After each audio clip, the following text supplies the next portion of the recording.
আসসালামু আলাইকুম কলিজার ভাই ও বোনেরা, দেশ ও প্রবাস থেকে যারা আমার এই ভিডিওটি দেখছেন, আশা করি আপনারা অনেক ভালো আছেন।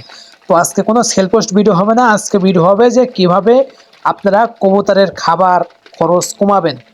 আপনারা বা আমরা যারাই কবুতর পালন করি না কেন, যদি সেই জিনিসে আপনার খরচ বেড়ে যায় তাহলে কিন্তু সেই সেক্টর থেকে লাভ করা একবারেই অসম্ভব। মানে আপনি যে কোনো একটা জিনিস আপনি যদি পালন করেন, সেই জিনিসে যদি আপনার খরচ না কমাইতে পারেন তাহলে কিন্তু সেই জিনিসে আপনি লাভ করতে পারবেন না। ঠিক তেমনটাই কবুতরের সেক্টর থেকেও, মানে কবুতরে ভালো খাবার দিবেন, পুষ্টিকর খাবার দিবেন, সেখান থেকে খাবার খরচ কমবে এবং ডিম বাচ্চাও আলহামদুলিল্লাহ ভালো হবে, কবুতরের শক্তি ভালো পাবে। তো কিভাবে এই টেকনিকগুলো অবলম্বন করবেন এবং কোন কোন সময় কবুতরে খাবার দেবেন, মূলত আসলে কবুতরের খাবার আপনার বেশি, মানে সব সময় যদি দিয়ে রাখেন তাহলে আপনার খাবার নষ্ট বেশি হবে।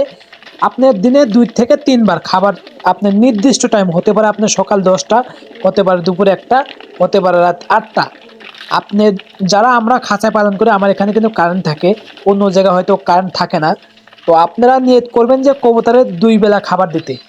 ঠিক সকাল 8টার দিকে একবার খাবার দিবেন এবং বিকাল 4টার দিকে। আপনার সকাল 8টার দিকে কিছু খাবার দিবেন, সেই খাবার কিন্তু পুরো খাবারই কিন্তু কবুতর খাবে না, কিছু খাবার কিন্তু অনেক সময় পড়ে থাকে। তো যেগুলা যখন খায় না, তখন কিন্তু ওই খাবারগুলো আপনার খুঁটি খুঁটি খুঁটি খুঁটি খুঁটি খাবে। তো আপনার খাবারগুলো নষ্ট কম হবে আর খাবারগুলো কম করে দেবে। প্রাথমিক অবস্থায় আপনার কবুতর কতগুলো আছে সেই অনুসারে আপনি খাবার কমায় দেবেন, তারপর যখন শেষ হয়ে যাবে আবার দিবেন। দেওয়ার পর 2-3 দিন আপনার খাবার দিলে পরে আপনি আইডিয়া হয়ে যাবে যে আপনার এই কবুতরগুলো এতগুলো খাবার খায়।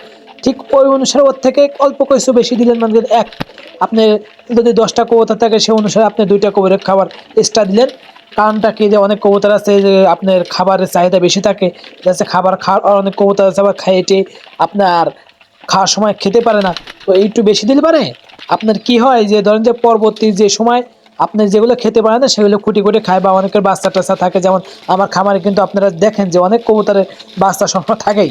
আমার খামারে কিন্তু আপনাদের সবসময় 4-5 জোড়া বাচ্চা, 3-4 জোড়া থাকবেই আমার খামারে। আপনি এখনও দেখেন কতগুলো, এখনও 4 জোড়া বাচ্চা এখনও আছে এবং 2 জোড়া ডিমে আছে। তো আবার এই বাচ্চাগুলো আপনার একটু শক্ত হতে হতে, মানে একটু গ্রোথ হতে হতে, মানে এই সিসি ডাক শেষ হতে হতে আবার ইনশাল্লাহ 2-4 জোড়া হয়ে যাবে। তো এই জন্য কবুতরের খাবার আপনি 3 বেলা থেকে 2 বেলা দিলে ভালো হয়, তবে 3 বেলা যদি দিতে পারেন কম কম করে, এটা ভালো। কারণ খাবার যত আপনি বাইরে দেবেন কবুতর তত নষ্ট করবে। দেখুন, আমি খাবারগুলো কিন্তু বাইরে ছিটিয়ে দিতে পারতাম, কিন্তু আমি কেন দিই না, এই পাত্রের ভিতরে দিলে পারে আপনার খাবারগুলো নষ্ট করে কম এবং কবুতরগুলো খায়। আর একটা কথা, যখন খাবার কিনবেন, কেনার পর আপনি দেখবেন যে আপনার কোন কবুতরগুলো কোন কোন খাবারগুলো বেশি খায়, ঠিক ওই জাতের খাবারগুলো বেশি আনবেন আর এর সাথে আদার্স কিছু পুষ্টিকর খাবার নিয়ে আসবেন।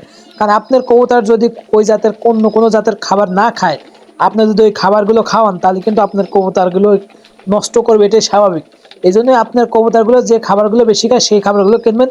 এর পাশাপাশি পুষ্টিকর যদি খাবার খাওয়াতে পারেন কবুতর ভালো হবে।